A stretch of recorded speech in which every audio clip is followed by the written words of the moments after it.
What the hell is up, you slopsters? Welcome to another episode of the Sloppy Syndicate show. You guys know I am not good with pronunciations. However, I'm going to do my best to try to let you know who this band that we have coming on. Just discovered them, and I don't know why I just discovered them. However, they are some bangers. Everybody knows I deliver banger after banger after banger after banger. So, Dissentience, we have in the back green room, ready to come get to know them a little bit. What's up, Ellie? Thanks for joining us. We are live on Twitch and YouTube, and I'll talk for hours. Obviously, you guys know that. So let's go ahead and please your ear holes just a tad and give you a taste of their newest release, Clinical Psychosis. Bunches of light begin to die through the cracks of a lie, naked with no memory, deprivation, complete isolation, constantly bleeding grip, time-space burden, and faceless voices control my brain.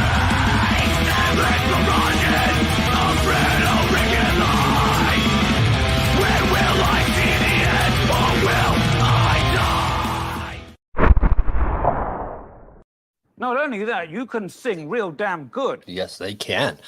So let's bring them on and let them introduce themselves. So let's give them a warm welcome to the Sloppy Syndicate show. So what is up? Did I pronounce that correct? Dissentience. So close. Okay, I have, like I said, I can't pronounce worth a damn. So I'm surprised. It's always so it's funny with this band name. Like it's just kind of like a running joke. Like we always try to see who can like pronounce it because like the way it's spelled, you pronounced it perfectly, but like the way we say it is like a little bit different. So it's always funny to see how people kind of do their own interpretation of it. But no, it was pretty damn close though. All right, so tell us what it is and tell us the meaning behind it or the running joke. So the band name, how we pronounce it is Dissentience.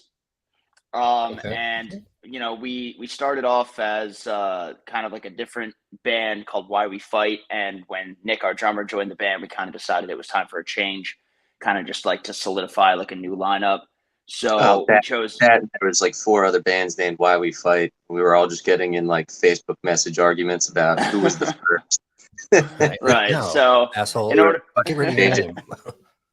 so in order to avoid any future conflict, we decided to change the name, and you know, we were all big fans of Protest the Hero, and I think it was Connor that, you know, one day kind of just like, you know, they have their song The Dissentience, and you know, whether that's how they pronounce it, whether that's how just we interpreted it, you know, like that's just kind of like the pronunciation that we went with.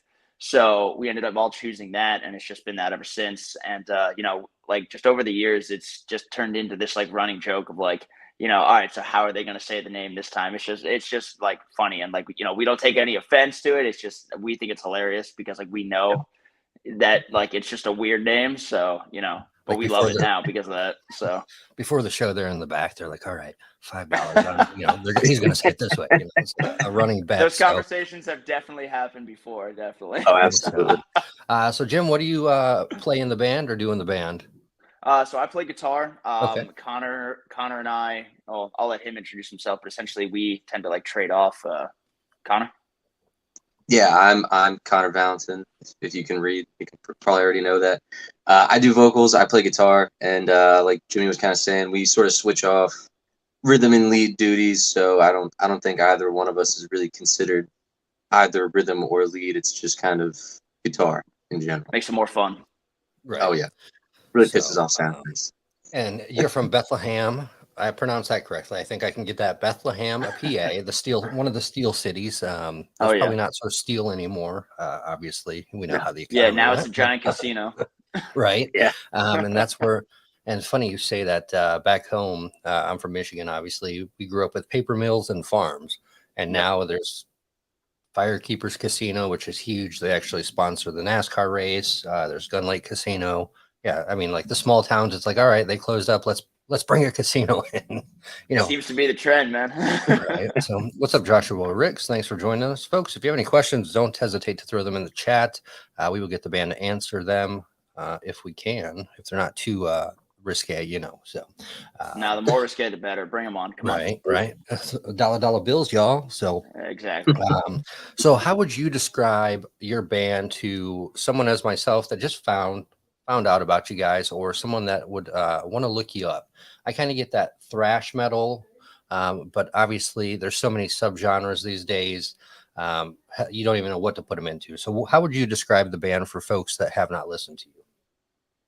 I mean, the roots of the sound are definitely in sort of a mix of thrash metal and death metal.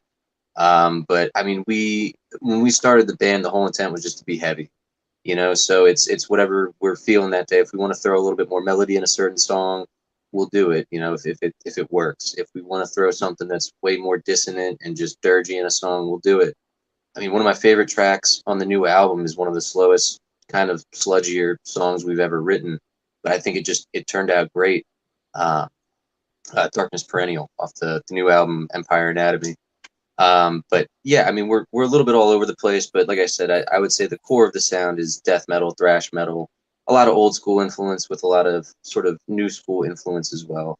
Some of our favorite bands like my favorite bands are like, you know, Death, Megadeth, Gorguts, Revocation, Trivium, Machine Head, and then ranging all the way out to stuff like Mr. Bungle. You know, we're not afraid to get a little weird with it from time to time. And I'll give you my explanation, or not my explanation, but what I hear out of some of the songs. After Jim, I don't want to interrupt you. So you got anything? No, I mean, essentially, he kind of nailed it on the head. I mean, we didn't set out to essentially like pigeonhole ourselves in any sort of specific like niche or like subgenre in metal. It's kind of just we came together, we had a bunch of influences, and you know, we write what we want to write. It's not like we go into it thinking like it has to fit, like, oh, we can't throw that part in there because then people won't consider us, you know, like melodic death metal or any of the crazy subgenres. It's like we just want to play metal, and we just want to, you know, play it well and hope people enjoy what we put out. And you know, so far we've been fortunate in that a lot of people like us, and you know, we hope that continues, and we appreciate every single person that's ever, you know, like given us a compliment over the years. It's just we just want to keep it heavy, like Connor said, and that's pretty much the bottom line. Yeah, and it's nice to hear that you guys really don't give a shit. In a sense, you know, you're going to put out what you want to put out, what you like, regardless of if it's the category or the genre you get thrown into by the music industry. You're just doing what you love. And yeah, so with War of Belief, I get, man, it makes me want to punch somebody for one. Definitely an angry song, but Hell yeah. I get some Megadeth, some Hatebreed, maybe some Pantera. They had a wild orgy, cocaine fueled one night, and boom, here comes out, you know, this band I here. respect that. So, but yeah, I like Put that on the next album. right? Yeah. And I can picture the wall of death with you guys on that song, where you know you split it up, you know, this side, and then when the riff kicks in, it just bam, you guys run into each other and start the big old mosh pit. So that's what, as soon as I heard that, I was like, yep, this fits. So I'm yeah, it's going with definitely that. one of our favorite songs off that album. We actually did a music video for it as well. So, you know, if anybody's looking on like the YouTubes or, you know, like anywhere on the internet, like go check that out. But yeah, no, that song is by far, you know, like one of my favorites on the album. And I think it turned out really well. And it's cool to hear someone like you know, like one, you know, like compliment it, but also like show that like, you know, there are sprinkles of kind of little bits of, you know, like influences in there. And I'm glad that it like shows, you know, because those are like those bands you listed, like are definitely, you know, like huge inspirations to us. So like it's cool that somebody's able to like pick that out and like actually identify with it. So that's awesome. And even picking up the intro, I mean, that's the opening song off our new album. And, you know, I feel like a lot of times people don't, especially in today's day and age, they don't listen to the full album. You know, they just pick and choose what songs they hear and all that. But I mean, we were listening back to it, and like you said, that intro just, I mean, it fucking hits when it comes in. And I think Yeah, and pretty much collectively, we were all sitting there listening back to the tracks in the studio when they were done, and we're like, "Yeah, this is going to be number one. This is probably the first song." Yeah, so Yeah, and the we whole want to come out swinging. right, and you have to get their attention these days because we're in a TikTok world where you have 30 Yep. seconds to capture their attention, if that. And I'm guilty myself. I'm like, all right, squirrel, So it's just the day and age we live in. You got that short time frame to capture their attention before they're like, all right, next, or they switch to a different channel, whatever.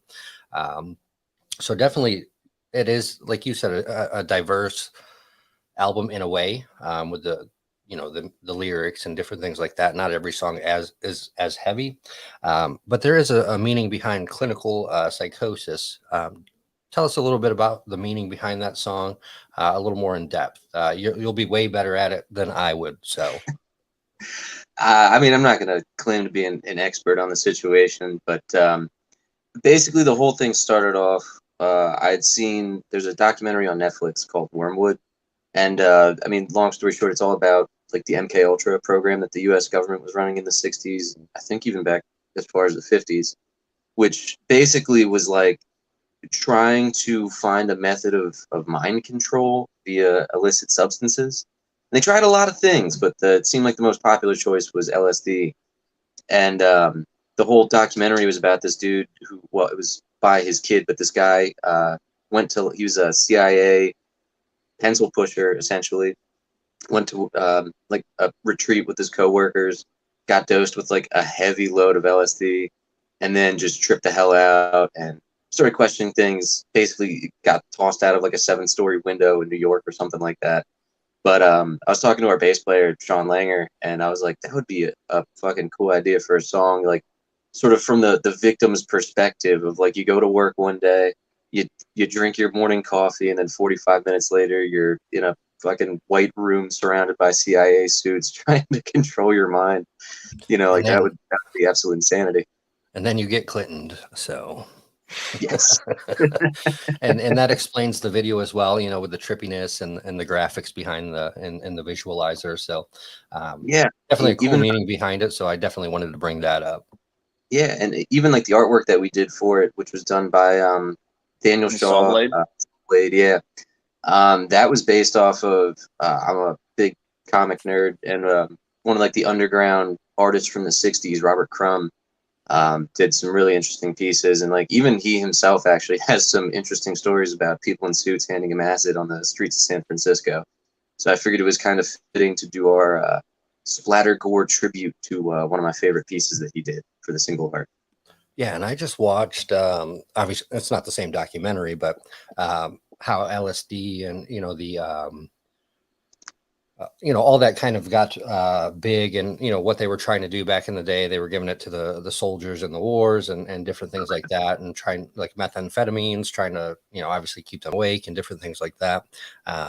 So it was kind of trippy, the conspiracy theories and all kind. There's so you deep dive into it and you get stuck, and it just leads to something else and something else, and by the time you're done, there's 50 million things you've learned. But now it's coming out like the microdosing on a watch list. right. The microdosing and that now, it's they're looking at it as a for mental health, to kind of like ayahuasca, to kind of not retrain your mind, but re-kick your mind into a different gear, I guess. So who knows? Maybe they're trying the experiment on us now with those kind of things, and we just don't know it. So conspiracy theory for you folks. So it's not in the tap water, right? Yeah, I fucking wish. Everything is bad for us. So what we drink, what we eat, who knows? Yeah, we're just one big experiment at this point. So all right. So I know you guys did the Whackin' Battle of the Bands not too long ago. Tell us about that. What was that? 2000? Was that 19 or 20? I forget. I think it was 19. 19. Okay. So it's a little bit historical, I guess you could say. So I know it's a pretty big event. So tell us how that is. Like it has to be an experience in itself. So yeah, so that event, how that all came together was kind of really, really random, and it ended up being like one of the coolest things that like we've ever done. was just one night, and I think like the October before that battle, I was just scrolling through Facebook or something like that, and I came past, battle for Vakken open air or whatever, and I kind of just scrolled past it, didn't think much of it. Then I scrolled back up after a few minutes, and I was like, oh, okay, like this is like kind of cool. So I clicked on it. The application only took like 5 minutes. I texted the guys. I'm like, yo, should I fill this out? And they're like, yeah, go for it, sure. So I fill it out, send them all the information, everything, and then I forget about it. I don't hear anything for probably like 3 months until like January. All of a sudden I get an email saying like, you've been selected for Vakken Battle of the Bands, and I at that point had almost like forgotten that we had even done it. So we showed up, played against a bunch of bands that we ended up becoming like good friends with, like Frost Giant and Dead Tide out of New York and stuff like that. We played at St. Vitus for the first round. We ended up winning, and like we didn't expect too much about it. We just figured, oh, cool, it's a chance to like go play St. Vitus. If we win, that was we win. probably we were going into it with the highest hopes for. We're like, well, we're definitely not going to fucking win this, but we get to play St. Vitus in New York, which is like one of the biggest metal bars, at least on the East Coast, not the biggest. And we're like, if we can like maybe try to get an in there, or even just just being able to play that stage once, that was such an awesome experience. I don't think any of us when they announced our name at the end of that second round, I think we all collectively were like, oh, like it took us a second. I have a video, dude, literally of us just like freaking the hell out somewhere on my phone. Like it was really cool. So then the next stage is, all right, so how the hell are we going to get to California with all our gear? So, I used to like work at Enterprise. We ended up getting like a deal through them as far as like getting like a big van. And we literally just, all four of us, we packed up the van and we drove from Bethlehem to Los Angeles, straight. Didn't stop in a hotel. Well, I guess technically we stopped in Vegas because I'm a degenerate poker player and I wanted to play poker. So somehow we all decided that, oh yeah, we were going to get there early, so we'll stay a night in Vegas, go see the sights. So I was, I was like a kid in a candy store wandering around Vegas, and I ended up getting to play. So like that was a cool bucket list item for me. And then we get to Los Angeles. We had like a day and a half to kind of see the sights and everything, which I've never been to the West Coast except for like a layover one time. I think I was the one who was out there prior to that. Yeah, exactly. So like Connor was kind of like showing us the sights, being the expert that he is. So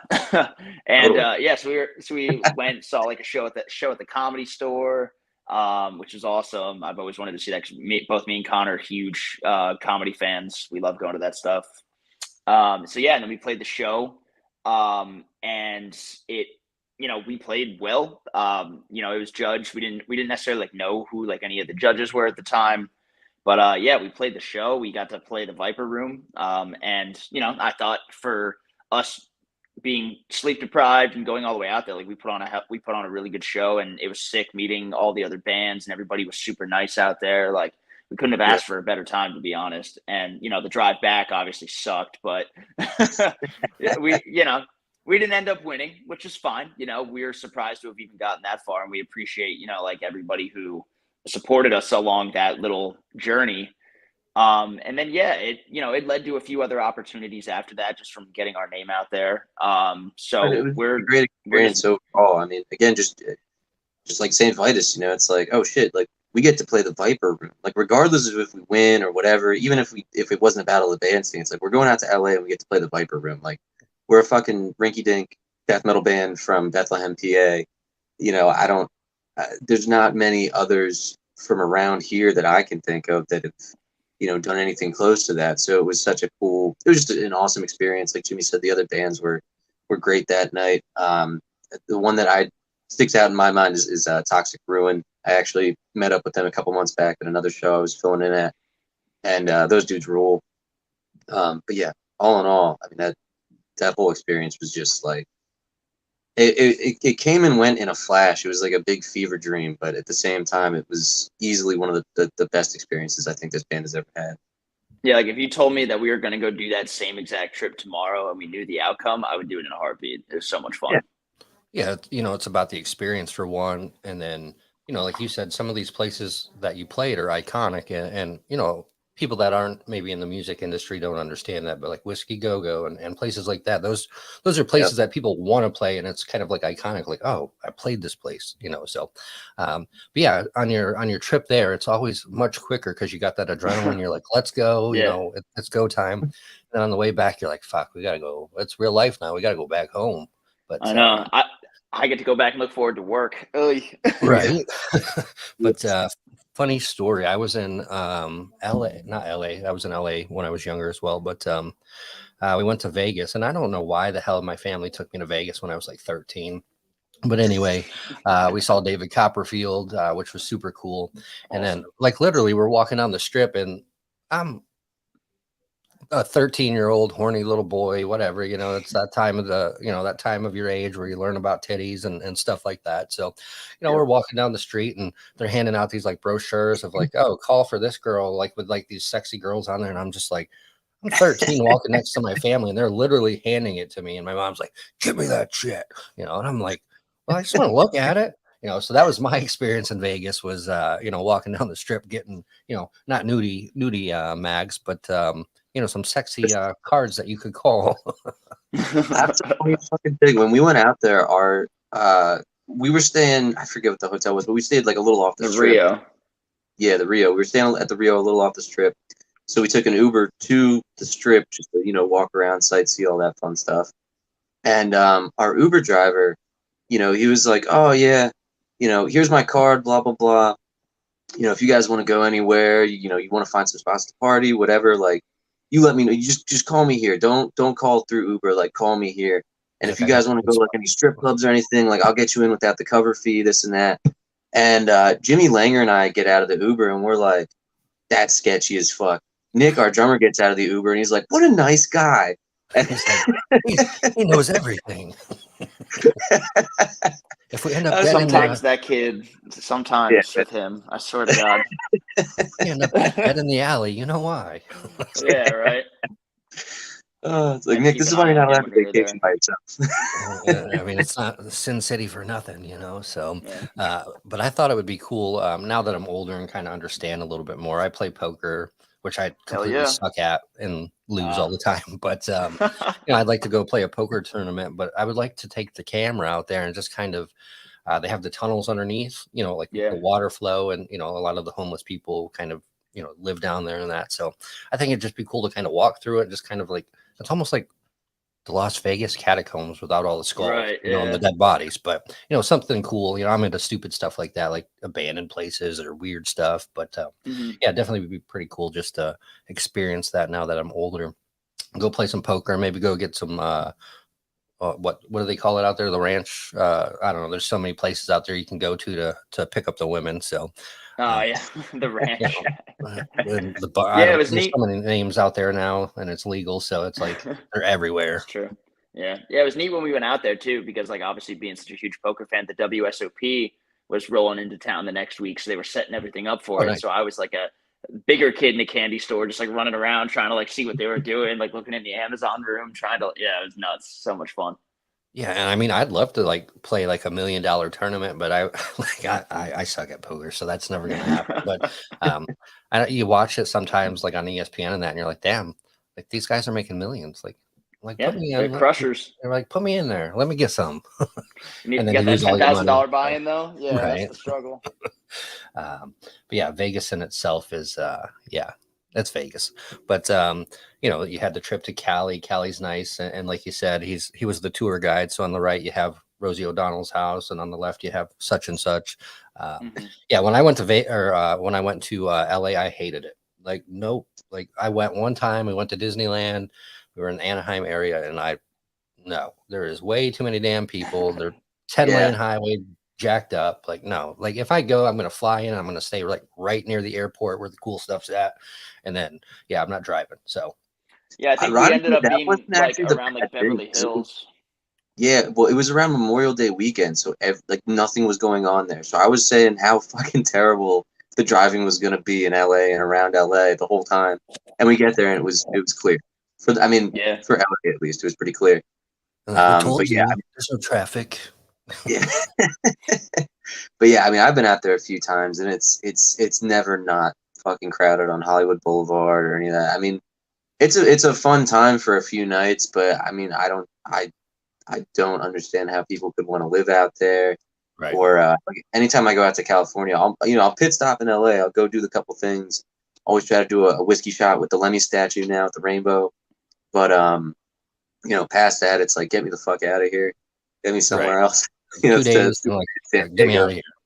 Yep. do the cool stuff and let's go. So so anything what's coming up? I know you got the new album that just released in February. You guys are riding that. Any shows coming up, tours? What do you guys got in the works? As far as tours, nothing that we have like set in stone yet. There's like some talks here and there. As far as shows, we have a few shows coming up. I know we got one. We have one tomorrow, right? We do. Yeah. So Yeah, we that's have out one in tomorrow. PA. Do we play tomorrow? Yeah, right. No, it's literally my life. I just show up and go where they tell me. Yeah, we have one tomorrow in Oliphant, PA. We have one September 10th in Hatboro, PA. I don't know if we have too much else booked outside of that right now, but I mean, like Jimmy said, tour talks they're always getting thrown around. It's just tough. Like post COVID booking has been pretty shit, just because a lot of like the smaller scale places that would book us, or not just us, but metal in general, heavily before are closed down. The places that survived and are still open, they're booking, cover bands, DJs, shit like that, because they know it'll get people through the door. They'll make their money. And months in advance, some of these places, especially down here, they're booked for months at a time. So Oh yeah. So it's just a tough sell. It's a tough sell. So we're taking, anything we can get right now, and it seems to be that, I don't know, crowds are getting bigger and bigger. More, everybody's been very responsive to all the new music so far. Ever since February when we dropped the stuff, everybody's been digging it. Crowds have been awesome. So yeah. Yeah, and we're one of those bands that are willing to travel too, like for shows. Like we just played in Connecticut last week. That was fun. So like any shows outside of our area, even, it's like we always at least like consider them, whether it's doable or not. It like we'll hash it out. But yeah, I mean, our goal is to play anywhere and everywhere.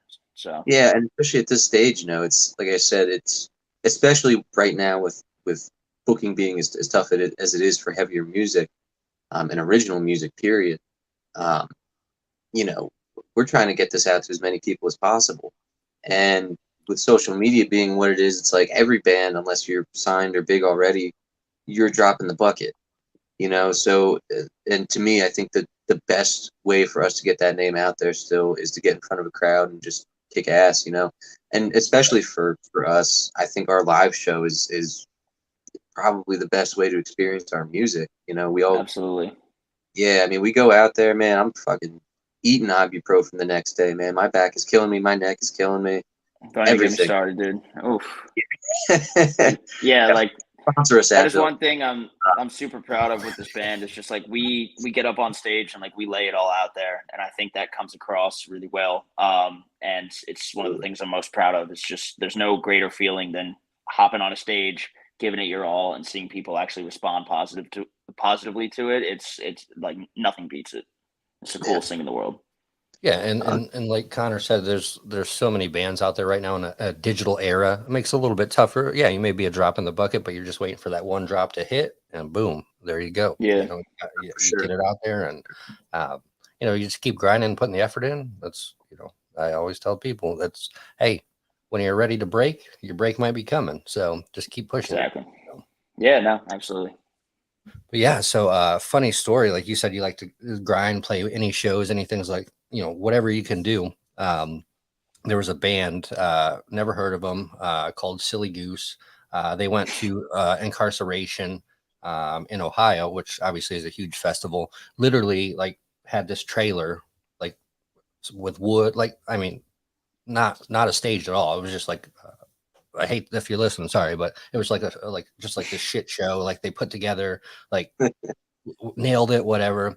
And they literally pulled in the parking lot and like just jammed in the parking lot. And obviously it caught the attention of, security and stuff like this. Well, anyway, moral of the story is Danny Wimmer, obviously, who owns Danny Wimmer Presents, who does Rockville and all these big festivals, got word of it and actually loved the music and was like, all right, you can play Louder Than Life. So like Yeah, that's sick. crazy stuff like that, you know.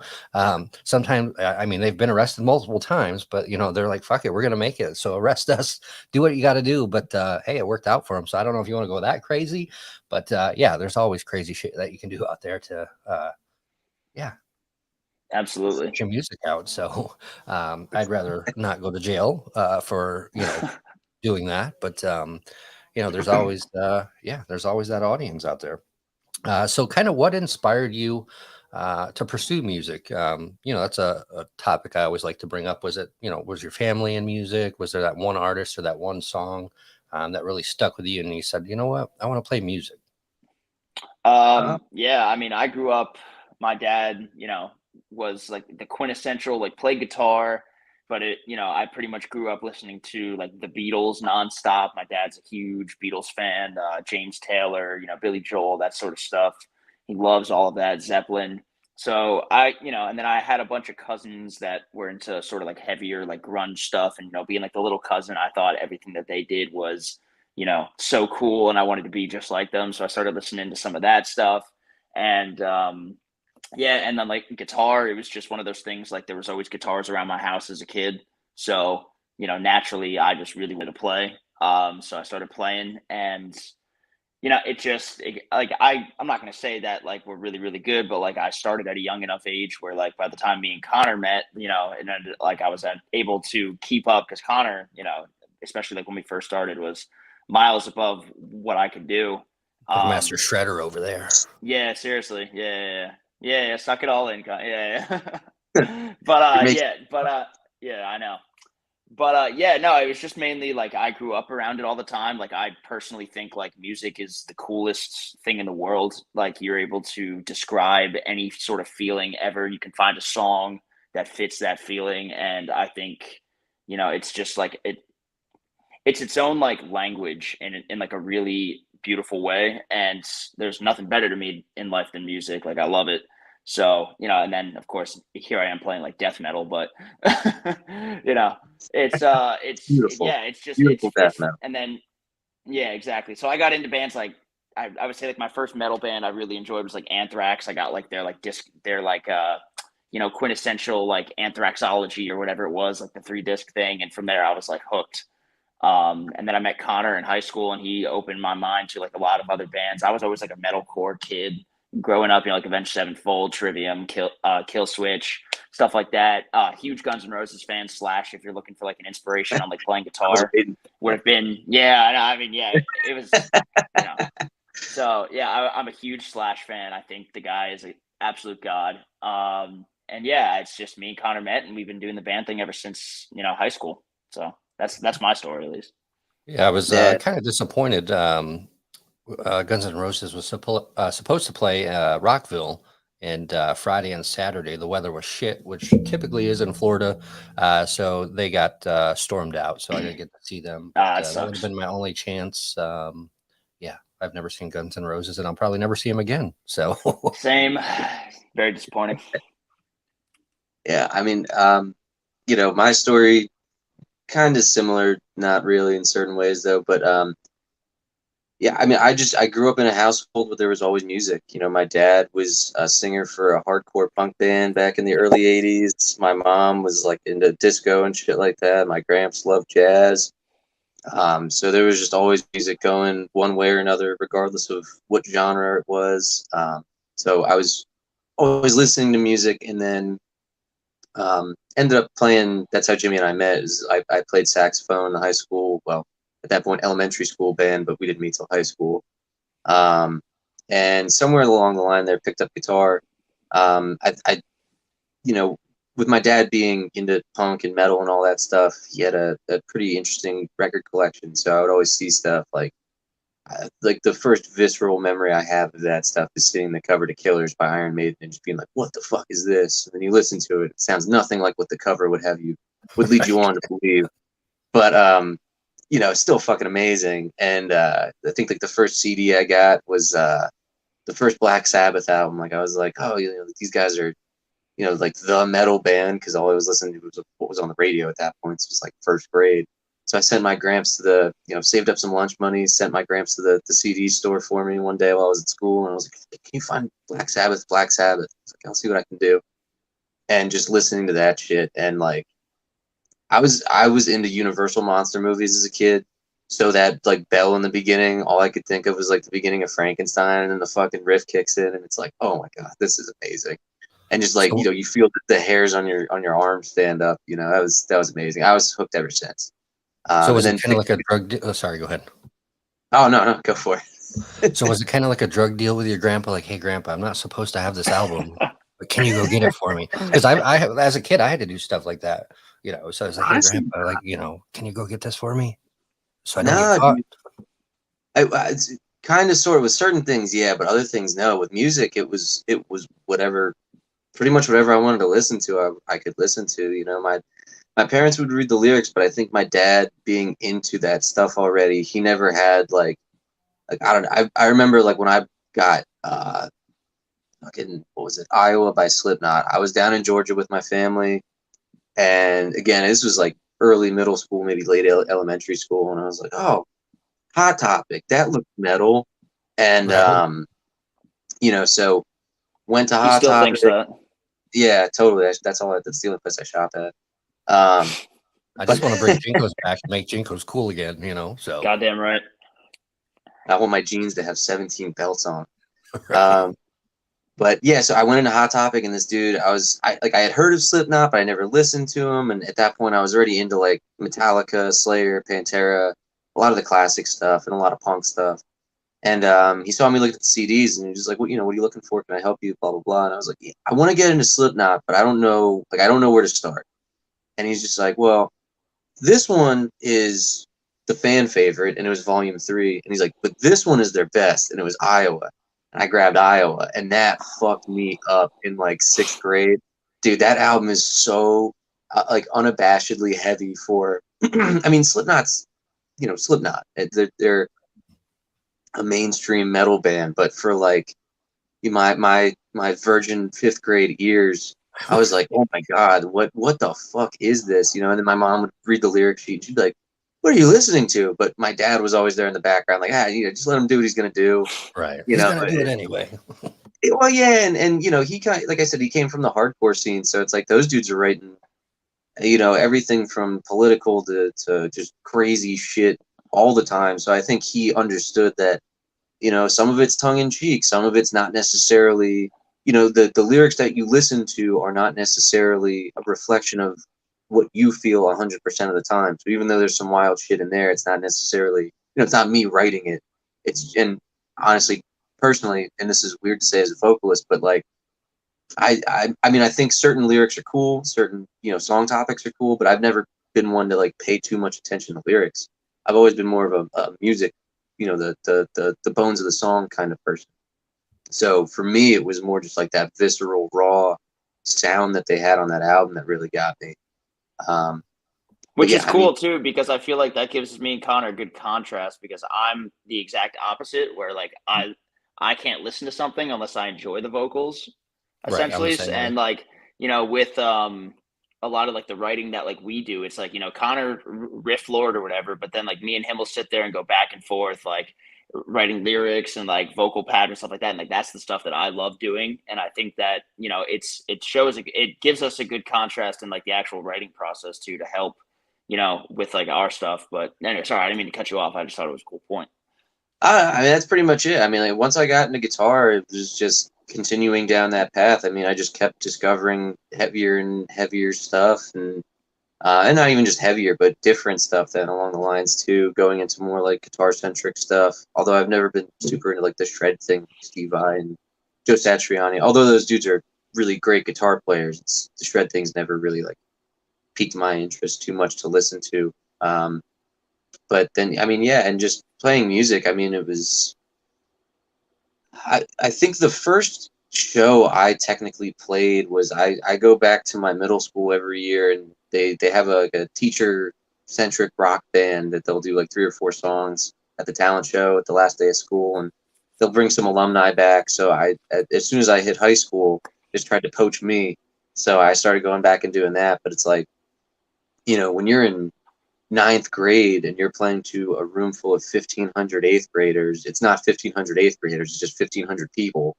And, that got my stage fright shook off real quick. But I did that. It was like just the high from being on stage and people responding to what you're doing.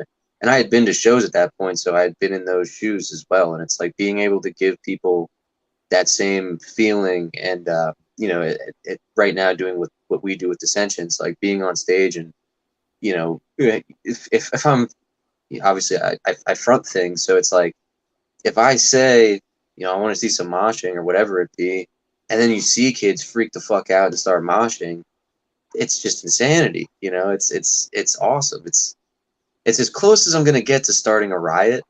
And there's something very, very satisfying about that. Yeah, and Slipknot is one of man, it's crazy to think how the genres changed. But you had the '80s hair metal, and then Nirvana kind of brought the grunge out, and then you had Slipknot, Korn, that really kind of solidified mixing or encompassing the different genres, or different, bringing a little bit of, even Linkin Park, a little hip hop elements, and just kind of bringing a whole new style of metal that, obviously I was young, I didn't really know, but now that I'm older and I look back, you can kind of see the changes, from the hair era, the big bushy, 80s hair metal to the grunge, and then to Korn and all that. It's cool to see how it kind of transgressed and played out. So, and then now we have 50 million genres. So Yes, we do. I don't know. Yeah, to me, it just seems a lot like there's nobody really knows what to do next. I feel like when after like the Korn Slipknot era, when like new metal was big, then you had that like new wave of American metal with bands like Lamb of God, Trivium, Machine Head, when they sort of had their second go round of being a good band, all that kind of stuff. And then after that, it's kind of been, not that there aren't a handful of acts that pop up every now and then that are unique, but like nobody's really trying to push things forward. At least to a lot of the stuff that I hear, I see a lot of bands that are doing stuff that sounds like, you could sit there and be like, oh, that's a riff off Beneath the Remains by Sepultura, or like that's just a Slayer riff. Or now it seems to be like the rehashing early 90s death metal thing is like the shit anymore. And it's like, that's cool. I love that early 90s death metal stuff too. But I think our goal when we write is, always to push it further. If we write a riff that sounds too much like Death or Suffocation or Megadeth or whoever it may be, we sit there and try to change it until it sounds what we think sounds like us. We always try to push that to whatever we think the next level is. So, hopefully, I think, our sound is fairly unique in that regard, but I'm really hoping that this sort of, not just us, but other bands that are getting kind of sick of that rehashing of all the old sounds kind of brings that next wave into metal, because I think it needs that breath of fresh air. That rebirth or something, that one thing that they put, mixed together, something out of, like they did back then, and just made a whole new genre or whole new style of music. So, Absolutely. Well, so where can we find some information about you guys for the folks that are listening in the podcast that aren't live with us? Do you guys have a website, IG, merch? How can we support the band? Yeah. So we have, Connor, go ahead. Our Instagram handle is @Dissentience. You can find us at Facebook at facebook.com/DissentienceBand, or just look up Dissentience. And then if you check out the music, which you can find on all streaming services, Spotify, Apple Music, Amazon Music, Bandcamp, Tidal, Deezer, whatever you use. I'm sure somebody's got it up on the fucking Pirate Bay right now too. However you want to listen to it. Yeah, I put it up last week. Good. However you want to listen to it, if you dig it and you want to support the band a little bit more, you can go to dissensions.com and that's where we have all our merch for sale. We have T-shirts, we have CDs, patches, stickers, the works. So, like I said, if you dig what you hear, you want to support the band a little bit more, say hi to us on one of the social media pages, and then head on over to the website and grab yourself some sick threads. Come see us at a show. Yep. Also, Support the band any way that you possibly can. Streaming does help, obviously, but if you purchase a T-shirt or a CD, whatever they have to offer, a T-shirt is almost equivalent to 6,500 streams. So just to put that in perspective, it helps the band out a lot more, and it goes directly to the band. So support local music, support your local music, and support the artists out there that you enjoy. It does go a long way. So any final departing words from you guys? Check out the new album. We really, well, one, I just want to say thanks for, having us on. We honestly appreciate any opportunity that anybody wants to, sit down and talk to us schmucks. But, I was paid a lot of money. No, I'm just playing. That's fair. I respect it. You should have been paid more. Yeah. No, and, just, come see us at a show. And if you don't listen to us, listen to some of the other local bands that are around our area, like Cruel Bomb and Morbid Cross and stuff like that. Check those bands out as well. It's important to keep like the local scene alive. Otherwise, like everything dies. And like Connor said, there's no new wave coming out. So like any support you give us, go show it to them as well. We're just happy that like people like our music enough that we want to keep going and keep doing this because it's our biggest passion and it's fun. So we just appreciate all the support. Yeah, 100%. I mean, again, thank you very much for having us. To anybody listening that is a fan of us already, thank you very much for the support. To anybody who's not a fan already, check out that new album. Like Jimmy said, check out some of the other bands that are from around here that we're always playing with. Cruel Bomb, Morbid Cross, Signs of Madness, Relapsed, Brutality. A bunch of good fucking bands around here. Not a lot of places to play, so I help give them as much exposure as possible. And if you dig what you hear when you check us out, and you do have a local scene, unlike us, tell your local promoters about it. Like I said, I think the best way to experience us, although the album is great, is to hear us in person. So, the best way to help us do that is to tell your local promoters about it. Show the stuff to your friends, to club owners, whatever it may be, and help get us on a stage in a city near you. Awesome. And there you have it, folks. So, you know how I end the show, every show. It is okay not to be okay.